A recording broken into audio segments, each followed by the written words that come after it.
Tens of millions of families with Alzheimer's disease and dementia all over the world, including our family. We are Alz In the Fam. I'm Allan Fair. And I'm Poli Fair Noise.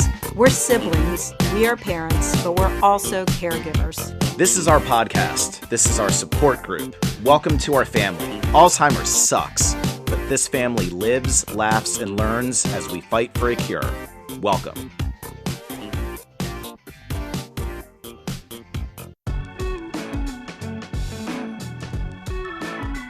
Welcome to Alz In the Fam. Allan here with the original loves of my life, my three sisters, Poli, Boni, and Trissi. How you doing, ladies? Good. Good morning. I still want to say guys as this pronoun, which I have. There's so much to unlearn, but I almost said, "What's up, guys?" And then ladies sounds weird too. What's up, my sisters? What's up, team? Siblings. Hello, Sibs. Yeah. I say guys all the time. Yeah. I do too. Guys is the plural, I think. Yeah. Hopefully maybe that one can be okay, because I don't mean I would like to see you as dudes or anything. But moving on. I identify as she and her. Okay. Good.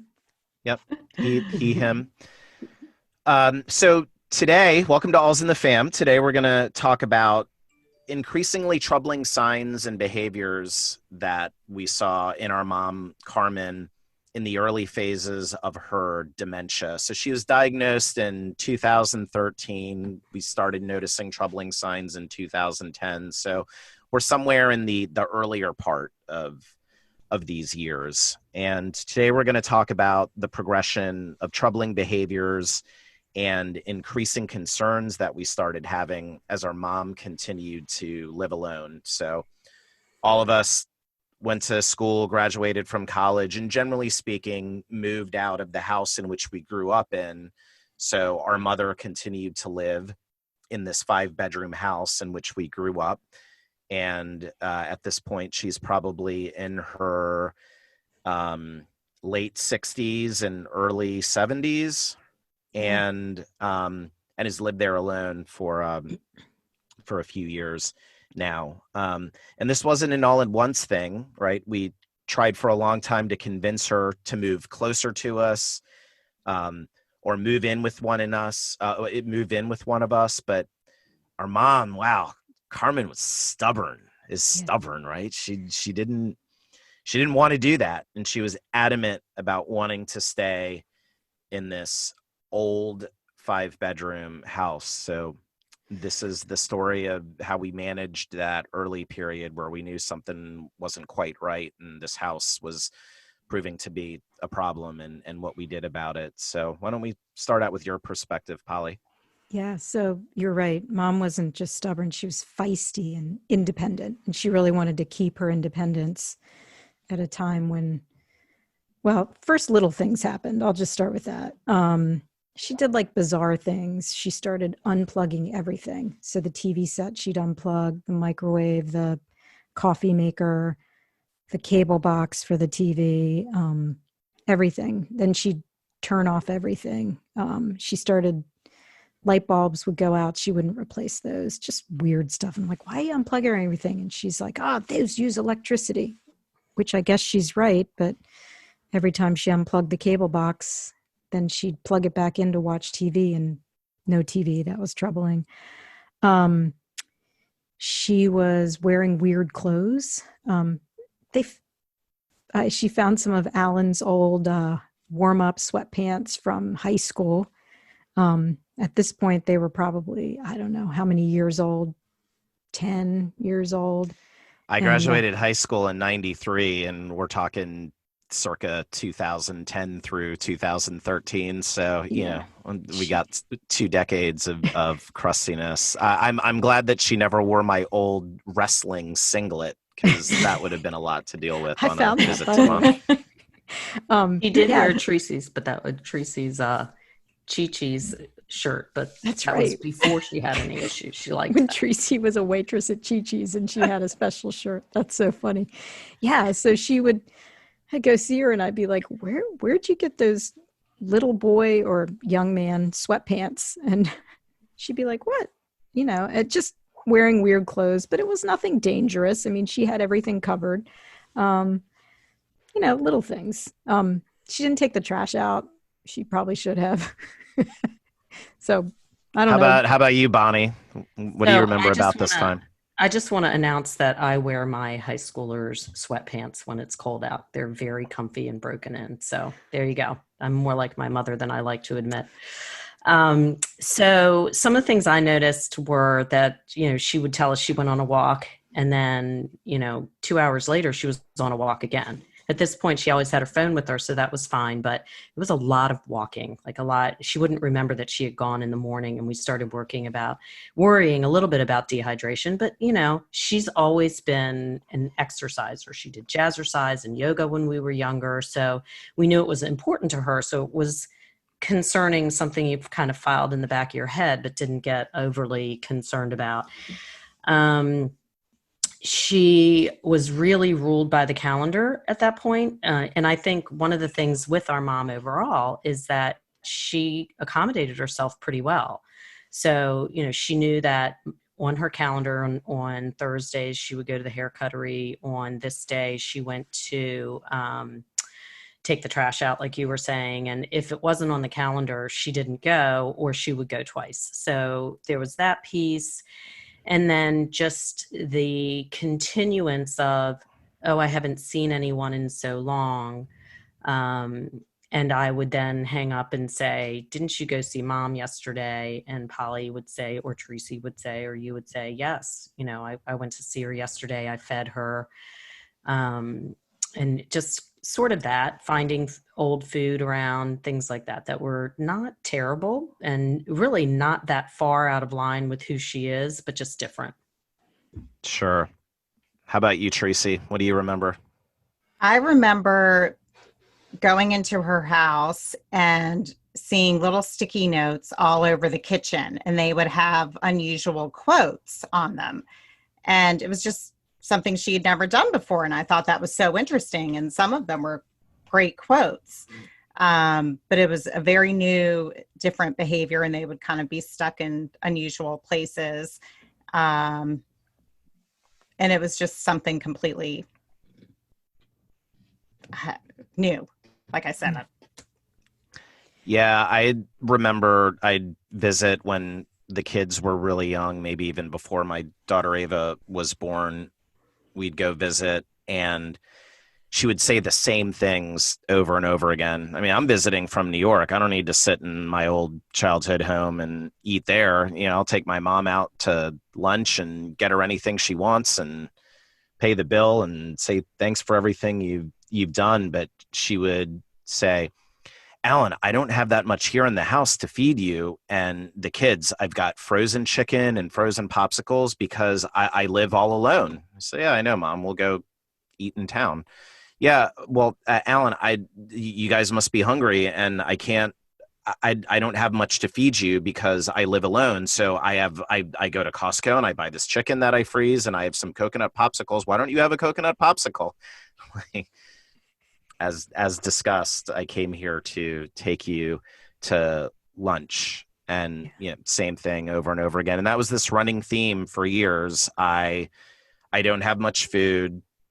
Here's the frozen food that I do have because I live alone. You see? And like, yes, I see. So it's definitely just little troubling signs. So at first, the three of you, I have always lived in New York throughout this process. But at first, all of you were kind of on a schedule where each of you would take turns driving out to check on mom. Maybe at first it wasn't every single day. And so let's talk about what made us realize we needed to visit her more and provide more care on a regular basis. What were some of those moments? So we were doing once a week, right? I would go, Boni would go once a week, Trissi would go once a week, just acknowledging it was a lot further of a drive from Boni and Trissi to get all the way out to mom's house. I was closer. I think I ended up going 2 to 3 times a week. And eventually it became somebody had to get out there every day. And some of the things I noticed were she would turn off her furnace. She was always messing with any gadgets. And so it would be, say, Washington, D.C. area summers. The DMV summers are typically 95 degrees, hot and humid, chance of afternoon thunder showers. Inside her house, it would be 100 degrees or at least 95, humid as could be. And if she didn't turn on her air conditioner. So she's like, oh, my air conditioner doesn't work anyway. I just have a fan in my room. And I feel like, Mom, you can't do that. But worried about her, I think it's difficult to live that way anyway. But one of the things I saw was she would take like a steak. She would buy these frozen steaks at the store and have it in the freezer. And then she'd put it on the counter to defrost. And I would come and see her and I'd be like, Mom, it's so hot in your house. Why did you turn the air conditioning off? I had just turned it on the day before. She'd be like, oh, it's fine. I'm fine. Really worried about dehydration at this point. But that there'd be this piece of meat sitting on the counter defrosting and it would be room temperature, which was at that point 90, 95 degrees. And I'd be like, what's this? She's like, oh, I'm going to have that for dinner. I'm like, let's go out to lunch right now. And she'd be like, okay, I'll just put this back in the fridge or the freezer. And I was like, how many times has she done that we didn't know? So that was a real concern. Another concern was, she wasn't doing laundry. There was no evidence she was getting laundry done. She didn't really smell that great. I found dishwasher detergent in her bathroom. I was like, what are you doing with this? She's like, oh, I just washing things with it. She thought it was like for her hands. She did at this time have a very itchy rash on her forearms. I suspect she was using that. So, and she just wasn't, you have to understand our mom. When I talked about her wearing Allan sweatpants, maybe it was the culture of her time, but she was usually dressed to the nines. She got up, she got dressed, she put on clothes that were hers, that fit well, that looked nice, that were clean, and it just fell apart. That's all. If you look at all our newborn baby photos, you see all of us hours old, and there she is holding us in the hospital, and her hair looks impeccable and immaculate. And we're like, how do you look that good after just giving birth? And she's like, oh my God, I had someone come and do my hair. That's what you did back then. She went into labor and she went to get her hair done. That was her. She had a special leaving the hospital outfit. Yes. So I don't know, Bon, you and Trissi definitely saw things. Bonnie, why don't you tell us what you saw? So for me, one of the things there's two things here. So the first thing is that we started being guided a little bit by the medical professionals who were telling us, more and what they felt she could do and when we needed to intervene a little bit more. So that's a piece. We started getting outside guidance versus just each other. Some of the things that really started concerning me was realizing that Mom was operating solely off of her calendar and her watch.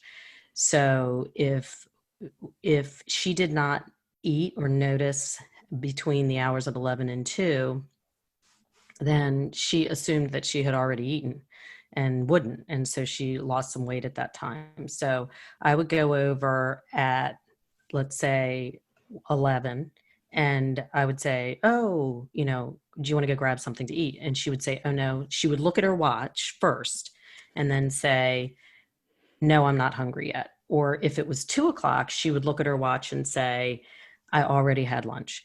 And you could tell, there was evidence that she had not eaten, but she was eating based on the time. I eat a really big lunch and I eat it at 1:30.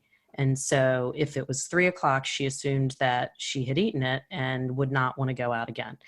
So we started timing it. And then the other piece at this point was we started realizing we needed to monitor our medications.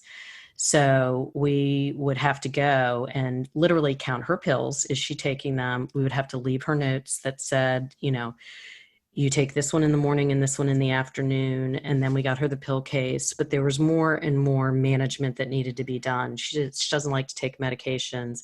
And she did have that. She still says all the time, if you ask her outside of her facility, I live alone. Very prideful with that. So, doing all this and trying to keep her in her home was our way of honoring what she wanted at that time. And, we were trying to really give her that piece of dignity that she wanted. So, so that was it. I think, and then Poli and Trissi, you remember, you would go into her cabinet and we would find these weird medications where she was, who knew how long she was taking them, dietary supplements, all kinds of things. So we had no way of knowing what else she was doing to herself that might affect her health. Yeah. She was taking like an anti-cholinergic, as I think the way you pronounce it, that she was not supposed to take. So you're not supposed to give older people Benadryl because it can cause some mental confusion and even hallucinations. So we would find Benadryl in there. Yeah. Wow. Yeah. How about you, Trissi? For me, I remember a lot about her driving. She was kind of I don't want to say an aggressive driver, but, she drove a lot, and she would get very annoyed if someone was driving too slow. And, she was a good driver, and I really wanted her to keep driving. And the one place that she drove to the most, of course, was Poli's house, because that was the closest. And she never liked to drive on the Beltway. So as good of a driver as she was, for the driveway or for the highway where we live, meaning 495, the Capital Beltway, right in Montgomery County where we live, it's the scariest part. So there are a lot of people that we know that do not like driving on the Beltway. So that was always her thing. But she knew how to drive to Poli's house, and I desperately wanted her to keep doing that because it made my life so much easier. So it was a selfish thing. But I could tell she was becoming more and more hesitant to do that. And then I knew from Poli that she had called her a few times and just admitted that she was lost, which just even imagining that, I remember Poli telling me, I was like, wow, for mom to, have to call and, kind of admit that she was lost somewhere must have been so hard for her, and she must have been so scared. But again, for me, I just wanted her to at least be able to keep driving to Poli's house. If she could just go there, that would be so great. So I remember I was taking her to see Chloe in a play, and Chloe was in 8th grade. So this was in 2014. And it was just going to make my life so much easier if she could go to Poli's and I could pick her up there and take her to Virginia to see Chloe. And I knew she hadn't done it in a while. And I knew that Poli and Boni were growing increasingly uncomfortable with her doing that. But I just really wanted her to do it that day. And she did. But that was the last time. Like, I knew it took a lot out of her. I knew she, I sensed when I got there that she was really stressed, and that was it. I just knew that those days were over, and it was hard. It was sad. Yeah, you see the amount of effort and how hard they had to try, and probably felt the sense of pressure that we were putting on her too. Was aware of that, and was probably a real struggle for her to do that. And gosh, just could you imagine being in the middle of driving and not remember why you're driving or where you're going? I mean, just how scary and awful. And then to know that was our mom that was going through that. And it's just such an awful disease. So what really crystallized it for me was her relationship with drinking alcohol changed. Our father wrestled with alcoholism his whole life, and they separated in the early 80s. So our mom really didn't drink much at all, I think largely as a result of that experience with our dad, her husband. And so my only memory of her ever really drinking was if she was having trouble sleeping from time to time, she'd buy Mad Dog 2020 and just have this little bottle of it, which is so disgusting. But I think she was so uneducated about it that part of our father's struggles was he would not only drink a lot, but drink really, really cheap, inexpensive alcohol. So Mad Dog was she probably didn't know that there was something she could get that tastes better and, maybe had less sugar in it, and so forth. But she didn't drink much, and she was very anti-drinking. And then all of a sudden she's drinking liberally, and you can kind of tell, oh wow, mom's drunk right now. And and then she would eat a lot too, so she's drunk and has like some whipped cream on the side of her face, literally doesn't even know and care. So the action of drinking and then seeing her drunk were just new things. And we started realizing that, yeah, she'd, if it's not in front of her, she's not going to do it. But once there, she doesn't realize that she's drinking liberally and a lot. So maybe, I don't know, maybe that was a good thing. She had a really aggressive stance against alcohol, and maybe that helped her cope a little bit in the beginning. But that was a big moment for me. I think, Allan, the biggest thing about that, I forgot, but is mom was very careful. She would have maybe one glass in a social situation, maybe two, not any other time, but it was that complete no knowledge of how much she drank before. So in a social situation, a family get together, here was our mom who really, she'd have a drink to celebrate, maybe a glass of champagne, but was suddenly drinking way too much and also eating dessert, which was a huge sign. Yeah. She would normally turn down cake or desserts or have only the little tiniest slice. Suddenly she'd have two because she forgot she had the first one. So yeah, I just forgot about that. Yeah, I was just going to say, it's so interesting to listen to everybody's observations and think, yeah, you know what?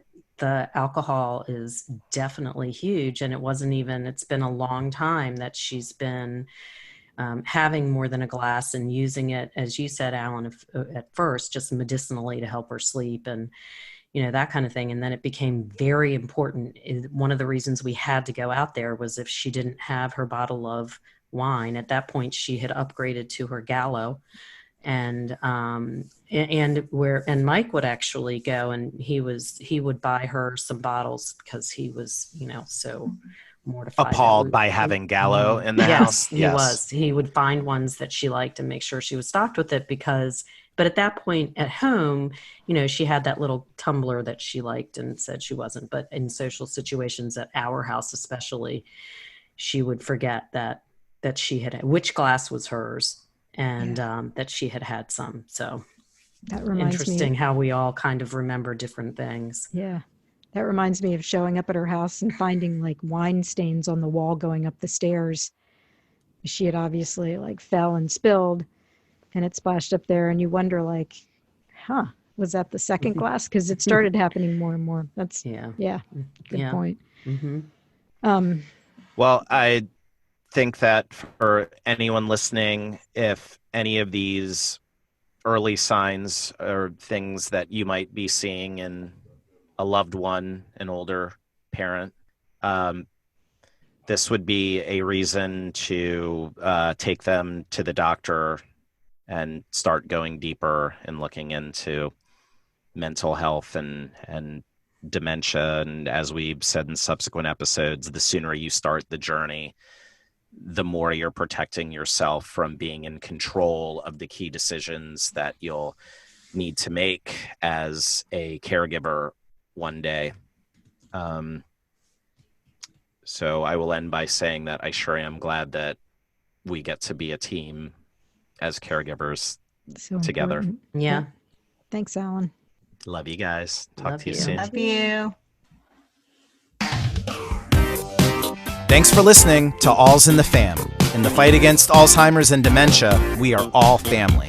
Find us at Alz In the Fam on Instagram, Twitter, Facebook, YouTube, and on our website, alzinthefampodcast.com. We appreciate you clicking that subscribe button on Apple, Google, Spotify, or whatever your favorite podcast catcher may be. Alzheimer's sucks, but we are in it together. We are Alz In the Family. Talk soon.